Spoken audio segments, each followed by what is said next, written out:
नाज़रीन करम, आप देख रहे हैं साला डिजिटल उर्दू पर आज का न्यूज़ बुलेटिन, जहां हम आपके लिए मुल्क और दुनिया की अहम और मुस्तनद खबरें पेश करेंगे। सियासत, समाज, मईशत, मज़हब और अवामी ज़िंदगी से जुड़ी ताज़ा पेशरफ्त के साथ अहम फ़ैसले, नुमायाँ वाक़यात और वो सब कुछ जो आपको बाखबर रखता है। चलिए खबरों का आगाज़ करते हैं। हिंदुस्तान के मौजूदा हालात से लगता है कि जमहूरियत शायद सिर्फ इंसानों तक महदूद नहीं रहनी चाहिए। मगरबी बंगाल में एक हाथी ने भी जैसे वोट डालने का इरादा कर लिया। मगरबी बंगाल के ज़िला झारग्राम में वोटिंग के दौरान एक दिलचस्प मामला पेश आया, जब जंगली हाथी रामलाल सुबह सवेरे अचानक पोलिंग स्टेशन के करीब पहुंच गया और वोटर्स की कतार के पास खड़ा दिखाई दिया। इस गैर मामूली मंजर से वोटर्स में कुछ देर के लिए खौफ और हैरत फैल गई। ताहम सिक्योरिटी एहलकारों और महकमा जंगलात के अमले ने फौरी तौर पर सूरत हाल को काबू में कर लिया। हुक्काम के मुताबिक ये वाक़या जंगलाती इलाके का है, जहां हाथियों की आमद और रफ्त मामूल की बात है और रामलाल की अचानक आमद ने इंतखाबी दिन को यादगार बना दिया है। इंतज़ामिया का कहना है कि वाक़े के बावजूद पोलिंग का अमल बिला ताअत्तुल जारी रहा और वोटिंग पुरअमन तरीके से मुकम्मल हुई। ईरान ने ऐलान किया है कि उसने पहला शिपिंग टोल वसूल करके रकम मरकज़ी बैंक में जमा करा दी है। अदायगी की रकम या जहाज़ की तफसील ज़ाहिर नहीं की गई है। अमेरिका की जानिब से ईरान पर बहरी नाकाबंदी बरकरार है और दोनों ममालिक के दरमियान कशीदगी कम होने के आसार नहीं हैं। ईरान ने आबनाए हॉर्मुज़ में गुजरने वाले जहाज़ों पर अपनी गिरफ्त मजबूत करते हुए टोल सिस्टम नाफिज किया है और बाज़ सूरतों में जहाज़ों को रोकने या कब्ज़े में लेने की कार्रवाइयाँ भी की गई हैं। माहिरीन के मुताबिक ईरान की जानिब से ये टोल तकरीबन $2 मिलियन फ़ी ऑयल टैंकर तक हो सकता है, जो आलमी तिजारत और तेल की कीमतों पर बड़ा असर डाल सकता है। इधर इस कशीदगी के बायस आलमी मंडी में तेल की कीमतें $100 फ़ी बैरल से ऊपर जा चुकी हैं। शिपिंग में रुकावटें बरकरार हैं। इदारों के मुताबिक ईरान से मुंसलिक फोर्सेस ने आबनाए हॉर्मुज़ में कम से कम 3 तिजारती जहाज़ों पर फायरिंग की है। कुछ जहाज़ों को नुकसान पहुंचा, समंदरी ट्रैफिक मुतासर हुई और मुतअद्दिद जहाज़ों ने अपने रास्ते तब्दील किए हैं। उधर अमरीका और ईरान के दरमियान जारी कशीदगी के बायस सिफारती बातचीत ताअत्तुल का शिकार है, जिससे सूरत हाल गैर यकीनी बनी हुई है। उत्तर प्रदेश के ज़िला भदोही में इंतज़ामिया ने बड़ा एक्शन लेते हुए जाली कुकिंग ऑयल का रैकेट फाश किया है।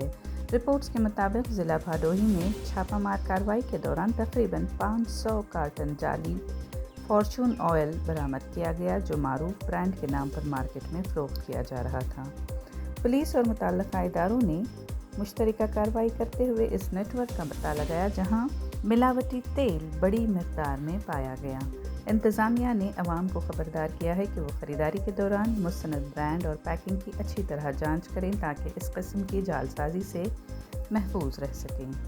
ज़रूरी बात यह है कि 2025 में भी इस तरह की कार्रवाई में मिलावटी कुकिंग ऑयल की बड़ी मकदार पकड़ी गई थी, जिससे ज़ाहिर होता है कि यह गैर क़ानूनी कारोबार वक्तन फ़वक्तन सर उठा लेता है। 23 अप्रैल को तमिलनाडु असम्बली इंतखाबात की पोलिंग के दिन गांव अर्चनापुरम में देहातियों ने इज्तिमाई तौर पर वोटिंग का बाइकआउट कर दिया।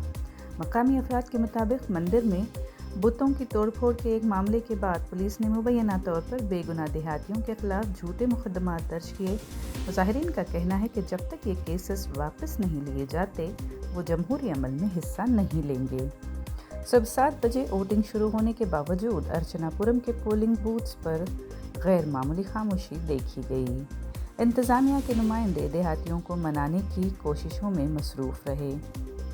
दूसरी जानिब उसी ज़िले के गांव नॉर्थ में भी 113 रजिस्टर्ड वोटर्स, 60 मर्द और 53 ख़वातीन ने अपने गांव के नाम को तब्दील न किए जाने के ख़िलाफ़ बाइकआउट का ऐलान किया।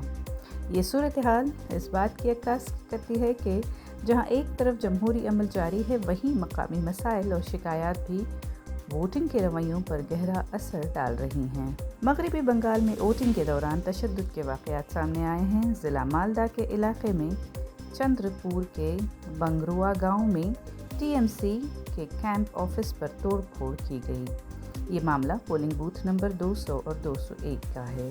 पुलिस के मुताबिक इस मामले के बाद इलाके में कशीदगी फैल गई है। जिसके पेश नज़र फौरी कार्रवाई करते हुए एक शख्स को हिरासत में लिया गया। पोलिंग के दौरान इस तरह के वाक़यात ने सिक्योरिटी इंतजामात पर भी सवाल उठाए हैं। हुक्काम सूरत हाल पर करीबी नज़र रखे हुए हैं। बताते चलें कि मगरबी बंगाल में आज पहले मरहले की वोटिंग हुई, जिसमें 152 नशिस्तों पर पोलिंग जारी थी और मुख्तलिफ इलाकों से छोटे बड़े तसादम और बेज़ाब्तगी की इत्तला भी मौसूल हुई है। इंतखाबी हुक्काम का कहना है कि हालात को काबू में रखने के लिए इजाफी फोर्सेस तैनात कर दी गईं और पोलिंग जारी रही। कांग्रेस के सदर मल्लिकार्जुन खड़गे के वज़ीर आज़म नरेंद्र मोदी से मुताल्लिक़ मुबैना दहशतगर्द बयान पर तनाज़ा शिद्दत इख्तियार कर गया है। इस बयान के ख़िलाफ़ कर्नाटक में बीजेपी रहनुमाओं ने एहतजाज किया। ज़राए के मुताबिक कर्नाटक असेंबली में अपोजिशन लीडर आर अशोका ने कहा कि खड़गे का बयान फ्रस्ट्रेशन की बुनियाद है और जब तक वो माफ़ी नहीं मांगते एहतजाज जारी रहेगा। बेंगलुरु में विधान सौदा के करीब महात्मा गांधी के मुजस्समे के सामने बीजेपी रहनुमाओं और कारकुनों ने मुजाहरा किया, जिसमें पार्टी के मुतअद्दिद सीनियर लीडरान शरीक हुए और नारेबाजी की गई। दूसरी जानिब इलेक्शन कमीशन ने भी इस मामले का नोटिस लेते हुए खड़गे को 24 घंटों में जवाब देने का हुक्म दिया है और कहा कि ये बयान इंतखाबी ज़ाब्ते अखलाक की खिलाफ वर्जी हो सकता है। बीजेपी ने न सिर्फ सख्त कार्रवाई का मुतालबा किया है बल्कि खड़गे से अवामी माफ़ी का भी मुतालबा किया है। खुद खड़गे ने वजाहत देते हुए कहा कि उनके बयान को गलत समझा गया है।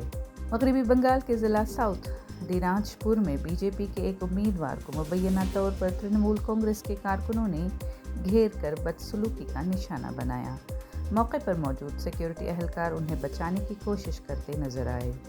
रिपोर्ट्स के मुताबिक ये मामला उस वक्त पेश आया जब उम्मीदवार इंतखाबी इलाके में मौजूद थे, जहां अचानक हुजूम ने उन्हें निशाना बनाया और सूरत हाल कशीदा हो गई। एक वीडियो में बीजेपी उम्मीदवार को खेतों में दौड़ा कर हमला करते हुए दिखाया गया, जिससे रियासत में इंतखाबी तशद्दुद पर सवालात मज़ीद गहरे हो रहे हैं। हुक्काम के मुताबिक मुख्तलिफ इलाकों में झड़पों, पथराव और हंगामाराई के मामला भी रिपोर्ट हुए हैं, जिसके बाद सिक्योरिटी मज़ीद सख्त कर दी गई। सियासी जमातें एक दूसरे पर इल्ज़ाम आयद कर रही हैं। ज़िला तिरुनेलवेली में एक नौब्याहता जोड़ा अपनी शादी की तकरीब के फ़ौरन बाद सीधा पोलिंग बूथ पहुंच गया और अपना वोट कास्ट किया। इस मंजर ने वहां मौजूद लोगों की तवज्जो हासिल कर ली और सोशल मीडिया पर भी खूब सराहा जा रहा है। तमिलनाडु रियासत में भी आज वोटिंग का मरहला जारी था, जहां लाखों लोग अपने हक़ राय दही का इस्तेमाल कर रहे थे। इलेक्शन कमीशन के मुताबिक दोपहर तक 56% से ज़्यादा वोटिंग रिकॉर्ड की गई, जो अवाम की भरपूर शिरकत को ज़ाहिर करती है। इसी दौरान मुख्तलिफ जगहों से दिलचस्प मनाज़िर भी सामने आए हैं, जिनमें एक और नौब्याहता जोड़े ने भी कहा कि वोट देना हमारी जिम्मेदारी है, शादी के दिन वोट देना यादगार लम्हा है। इसी तरह के मामलात ये पैगाम देते हैं कि चाहे ज़िंदगी का सबसे अहम दिन ही क्यों ना हो, जमहूरियत में हिस्सा लेना भी उतना ही ज़रूरी है। ज़िला नमक्कल के इलाके पल्ली पालियम में एक बिस्तर अलालत पर खातून को एम्बुलेंस के ज़रिए पोलिंग बूथ लाया गया ताकि वो अपना वोट डाल सकें। रिपोर्ट्स के मुताबिक खातून की तबीयत नासाज होने के बावजूद उन्होंने वोट देने का फ़ैसला किया, जिस पर अहले खाना और अमले ने उन्हें एम्बुलेंस के ज़रिए पोलिंग स्टेशन पहुंचाया। ज़िला बेलगावी के ताल्लुक़ा निपानी के कस्बा बोरा गाँव में मुसलसल बिजली की कटौती के खिलाफ देहातियों ने शदीद एहतजाज किया। रिपोर्ट्स के मुताबिक बोरा गांव और आसपास के देहात में कई दिनों से बिजली की सप्लाई बार बार मुतासर हो रही है, जिससे ख़ास तौर पर किसान नाराज़ हैं। इसी गुस्से के तहत मकामी अफराद ने रात भर बिजली के दफ्तर के सामने एहतजाजी मार्च किया और धरना दिया। इस दौरान मुजाहिरीन और बिजली महकमे के अफसरान और लाइनमैन के दरमियान शदीद तल्ख कलामी भी हुई। मुजाहिरीन का कहना है कि बिजली बार बार बंद हो जाती है और हुक्काम वक्त पर बहाल करने में नाकाम रहते हैं। उन्होंने ये भी कहा कि मरम्मत के नाम पर तवील वक्त तक बिजली बंद रखी जाती है। अवाम ने मुतालबा किया है कि बिजली की सप्लाई को फौरी तौर पर बेहतर बनाया जाए, वरना एहतजाज मज़ीद शिद्दत इख्तियार कर सकता है। बेंगलुरु में 24 कैरेट सोने की कीमत 15,355 रुपये फ़ी ग्राम रिकॉर्ड की गई है, जो गुज़िश्ता रोज़ 15,475 रुपये थी। इस तरह फ़ी ग्राम 120 रुपये की कमी देखी गई। 22 खैरात सोना 14,075 रुपये फ़ी ग्राम, 18 खैरात सोना 11,516 रुपये फ़ी ग्राम पर ट्रेड हो रहा है। ये कीमतें इस बुलेटिन के रिकॉर्ड करते वक्त की हैं। बस शुक्रिया, गुड रिटर्न्स। आज के न्यूज़ बुलेटिन से इतना ही। अगली मुलाकात तक इजाज़त दीजिए, तब तक बाखबर रहें और अपना ख्याल रखें। कमेंट सेक्शन में हमें ज़रूर बताएं कि आप कौन सी न्यूज़ सुनना चाहते हैं। साला डिजिटल उर्दू को सब्सक्राइब, लाइक और शेयर ज़रूर करें।